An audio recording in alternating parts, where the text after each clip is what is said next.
Good evening students, welcome to our Gyanpeeth channel. आमी मिठुन चौधुरी आज के तुम्हादेर संगे एक नतून टपिक निये शुरू करब। আমরা এতদিন পর্যন্ত আমাদের ভারতের যে ভূপ্রকৃতি সম্পর্কিত যে সমস্ত কোশ্চেন অ্যান্সারগুলো করছিলাম সেগুলো থেকে শেষ করে আজকে আমরা শুরু করব আমাদের ভারতবর্ষের নদী সম্পর্কে। নদী, যে নদী আমাদের অনেকটা মায়ের মতো আমাদের দেশকে আমাদেরকে লালন পালন করে চলেছে, সেই সমস্ত নদী সম্পর্কে আজকে আমরা পড়াশোনা করব। ভারতবর্ষে প্রচুর পরিমাণে নদী রয়েছে, তার মধ্যে 42টি নদী রয়েছে যেগুলো বড় নদী হিসেবে পরিচিত। এই নদীগুলোর মধ্যে কিছু নদী আমাদের পূর্ব দিকে গেছে, কিছু পশ্চিম দিকে গেছে, কিছু উত্তর বাহিনী নদী, কিছু দক্ষিণ বাহিনী নদী। আমরা সমস্ত নদীগুলোকে একসঙ্গে স্টাডি করতে পারবো না।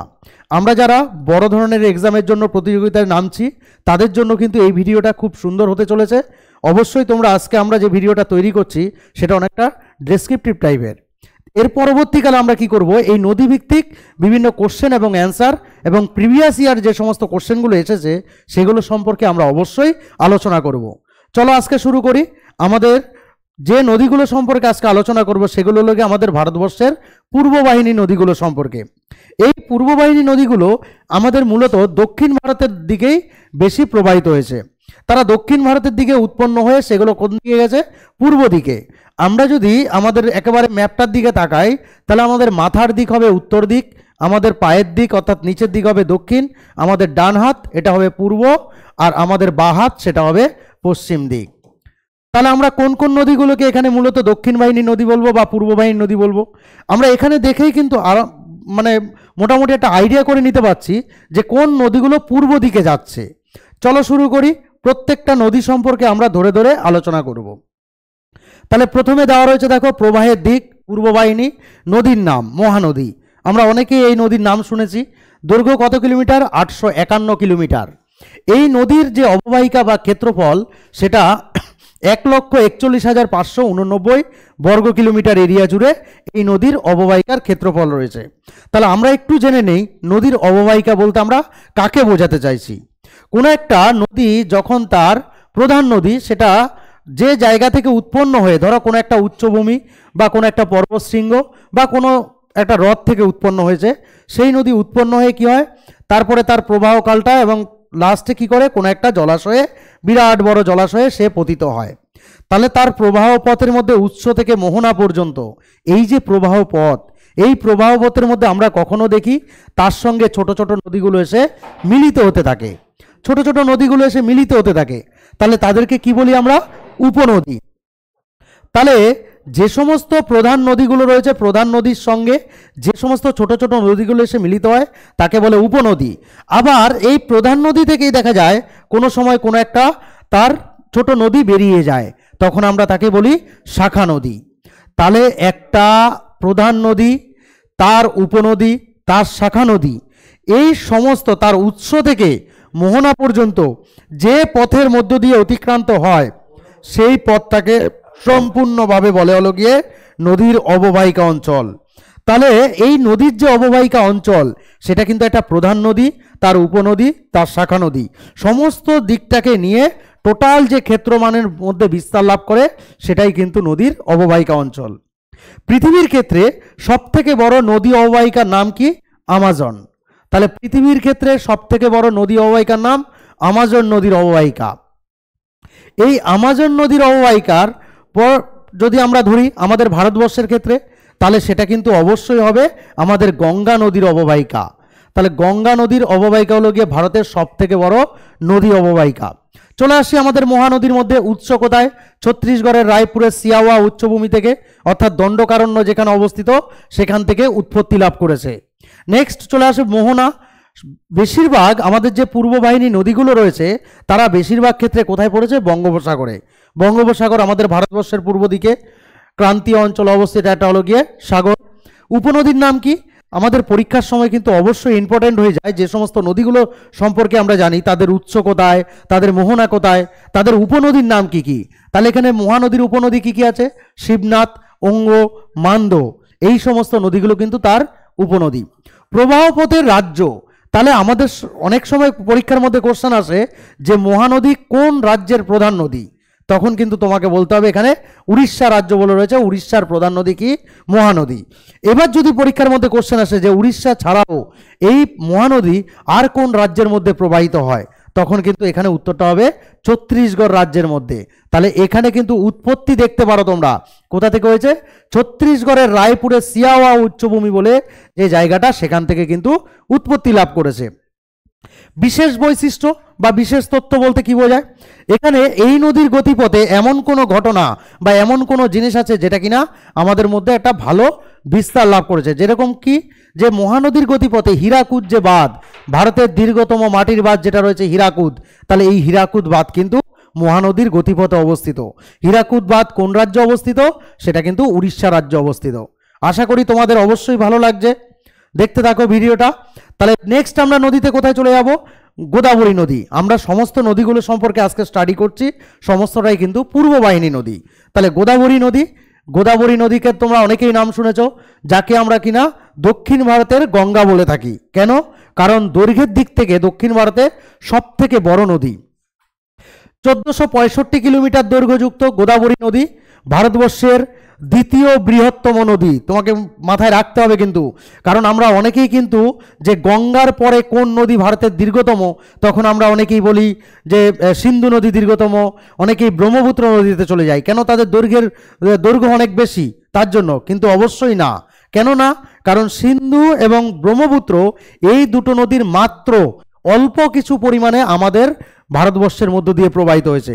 তার বেশিরভাগটাই সিন্ধু আছে পাকিস্তানে, বেশিরভাগটাই ব্রহ্মপুত্রের আছে হলো গিয়ে তিব্বতে আছে, বাংলাদেশে আছে। তার জন্য আমাদের এখানে মাত্র 700 আর 800 কিলোমিটার পর্যন্ত আমাদের ভারতবর্ষে। তাহলে দ্বিতীয় দীর্ঘতম নদী ভারতের, তাহলে এটা হলো গিয়ে গোদাবরী। গোদাবরীর ক্ষেত্রমান 3,12,812 বর্গ কিলোমিটার এরিয়া, যার অববাহিকা অঞ্চল। উৎস কি? মহারাষ্ট্রের নাসিক জেলার ত্রিম্বক মালভূমি। মহারাষ্ট্রের নাসিক জেলার ত্রিম্বক মালভূমি থেকে গোদাবরী নদীর উৎপত্তি হয়েছে। কোথায় পড়েছে? বঙ্গোপসাগরে। আগেই বলেছিলাম গোদাবরী নদীর বেশিরভাগটাই, মানে যে কোনো পূর্ববাহী নদী বেশিরভাগ সময়ই কোথায় পড়েছে? বঙ্গোপসাগরে। উপনদী কে কে আছে? পেনগঙ্গা, ওয়ার্ধা, মঞ্জিরা, ওয়েনগঙ্গা, এরা হলো গিয়ে উপনদী। প্রবাহ পথে কোন কোন রাজ্য রয়েছে? মহারাষ্ট্র, তেলেঙ্গানা ও অন্ধ্রপ্রদেশ। তাহলে গোদাবরী নদী মহারাষ্ট্র, তেলেঙ্গানা, অন্ধ্রপ্রদেশ রাজ্যের মধ্য দিয়ে প্রবাহিত হয়েছে। দেখো এখানে বিশেষ তথ্যের মধ্যে দক্ষিণ ভারতের দীর্ঘতম নদী, দক্ষিণ ভারত তথা ভারতবর্ষেরও টোটাল দ্বিতীয় দীর্ঘতম নদী বলতে পারো গোদাবরী। দৈর্ঘ্য বেশি হওয়ায় একে দক্ষিণ ভারতের গঙ্গা বলা হয়।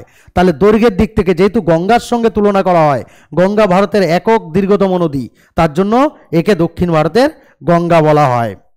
নেক্সট নদীতে আমরা চলে যাই, কৃষ্ণা নদী। কৃষ্ণা নদী 1400 কিলোমিটার দৈর্ঘ্যযুক্ত কৃষ্ণা নদী। এর অববাহিকার ক্ষেত্রমান কত? 2,58,948 বর্গ কিলোমিটার এরিয়া জুড়ে আছে। পশ্চিমঘাটের মহাবালেশ্বর যে জায়গা রয়েছে, উচ্চভূমি রয়েছে, সেখান থেকেই উৎপত্তি লাভ করেছে। আমাদের একটা বিশেষ বৈশিষ্ট্য হলো পূর্ব বাহিনী যত নদী রয়েছে তারা বেশিরভাগই আমাদের পশ্চিমঘাট পর্বতের কোনো না কোনো জায়গা থেকে উৎপত্তি লাভ করেছে। তাহলে এর পতনস্থল কোথায়? বঙ্গোপসাগর।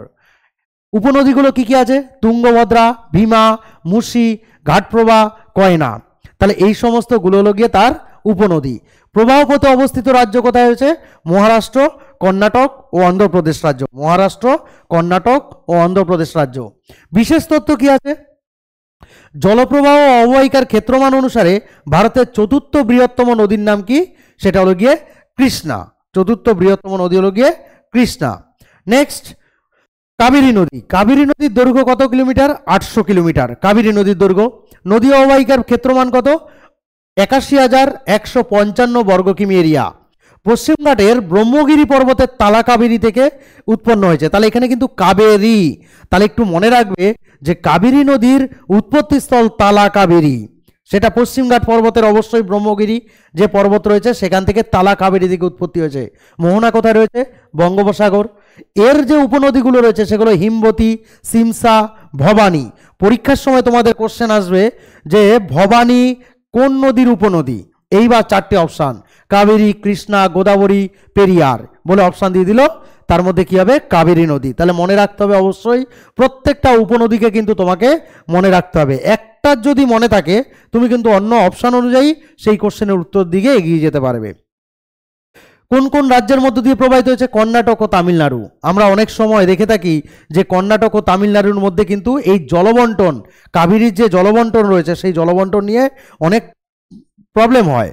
এক এক সময় এক একটা রাজ্য কমপ্লেন করে বিভিন্ন সময়ে যে এর কাবেরী নদীর জল বন্টনটা কিভাবে হবে সেটা নিয়ে তাদের মধ্যে একটু দ্বিমত রয়েছে।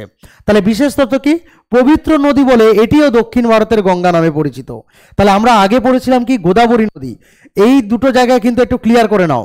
গোদাবরী নদী দৈর্ঘ্যের দিক থেকে বড় হওয়ার জন্য একে দক্ষিণ ভারতের গঙ্গা বলে, আর কাবেরী নদী পবিত্রতার দিক থেকে দক্ষিণ ভারতের গঙ্গা বলা হয়। তাহলে পবিত্রতার দিক থেকে যখন বলবে সেটা হয়ে যাবে কাবেরী নদী।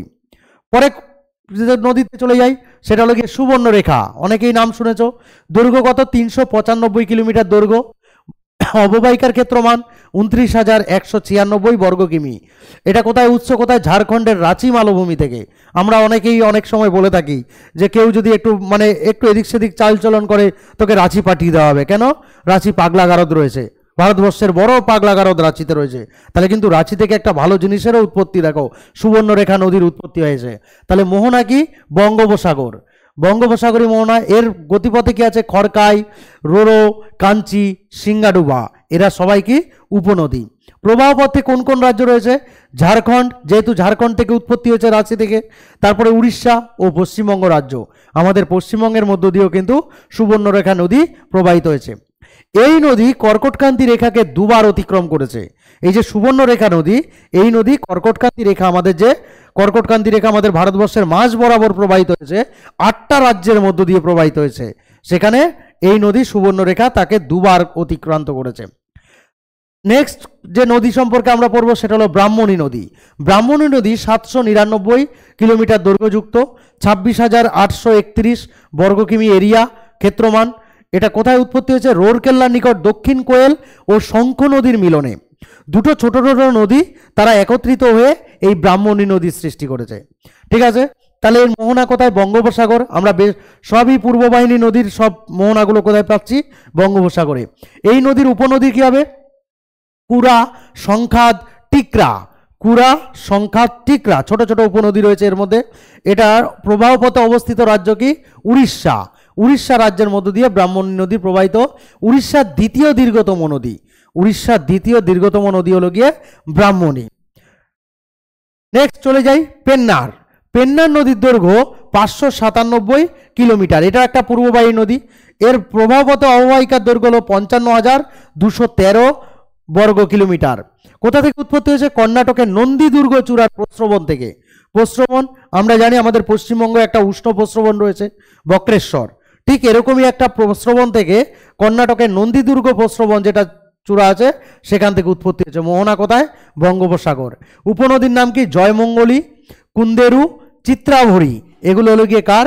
পেন্নার নদীর উপনদী। আর এর প্রবাহপথে কোন কোন রাজ্য রয়েছে? কর্ণাটক ও অন্ধ্রপ্রদেশ রাজ্য রয়েছে। পূর্বঘাটের বৃষ্টিচ্ছায় অঞ্চলে এই নদী অববাহিকা অবস্থিত। আচ্ছা, বৃষ্টিচ্ছায় অঞ্চল কি জিনিস? বৃষ্টিচ্ছায় অঞ্চল ধরো আমরা এইখানটায় যদি একটু দেখে নেই যে আমাদের ভারতবর্ষের ক্ষেত্রে একটা বিখ্যাত বৃষ্টিচ্ছায় অঞ্চল হলো গিয়ে পশ্চিমঘাট পর্বতের পূর্ব ঢাল। কেন ওকে বৃষ্টিচ্ছায় অঞ্চল বলছি? কারণ পশ্চিমঘাট পর্বতের পশ্চিম ঢালে যখন দক্ষিণ পশ্চিম মৌসুমী বায়ু আরব সাগরের থেকে আসে, দক্ষিণ পশ্চিম মৌসুমী বায়ু যখন আরব সাগরের উপর দিয়ে আসে, তখনও যে আমাদের পশ্চিমঘাট পর্বত রয়েছে তার পশ্চিম ঢালে প্রচুর পরিমাণে বৃষ্টিপাত ঘটায়। যখন ও পশ্চিম ঢাল থেকে পূর্ব ঢালে আসে বৃষ্টিটা বা মেঘটা, তখন তার মধ্যে জলীয় বাষ্প থাকে না। তার জন্য কি হয়? এই পূর্ব ঢালের মধ্যে কোনো রকম বৃষ্টিপাত ঘটে না, তাই একে বৃষ্টির ছায় অঞ্চল বলে। তাহলে বলছে যে এটাও একটা বৃষ্টির ছায় অঞ্চলে প্রবাহিত একটা নদী যার অববাহিকা অঞ্চল রয়েছে। তাই আজকে পূর্ববাহিনী নদী পর্যন্ত এ পর্যন্তই। তোমাদের সঙ্গে আমাদের খুব তাড়াতাড়ি দেখা হচ্ছে আমাদের ভারতবর্ষের যে সমস্ত নদীগুলো, এরপর হয়তো আমরা পশ্চিমবাহিনী নদী সম্পর্কে নিয়ে আসবো। আমরা আপাতত নদী সম্পর্কে একটু ডিটেলসে আলোচনা করব। তারপরে আমরা নদী থেকে যাবতীয় প্রিভিয়াস ইয়ার যে সমস্ত কোশ্চেনগুলো রয়েছে এবং যেই কোশ্চেনগুলো ভবিষ্যতে সামনের এক্সামগুলোতে আসবে, আমরা অবশ্যই সেগুলো নিয়ে আলোচনা করব। তোমরা আমাদের সঙ্গে থাকো। সবাই আমাদেরকে ফলো করার জন্য এগুলোতে ফলো করতে পারো। আর আমাদের কোনো বিষয়ে কোয়ারি থাকলে তোমরা এই নাম্বারে অবশ্যই যোগাযোগ করবে। ততক্ষণ পর্যন্ত ভালো থাকো, সুস্থ থাকো।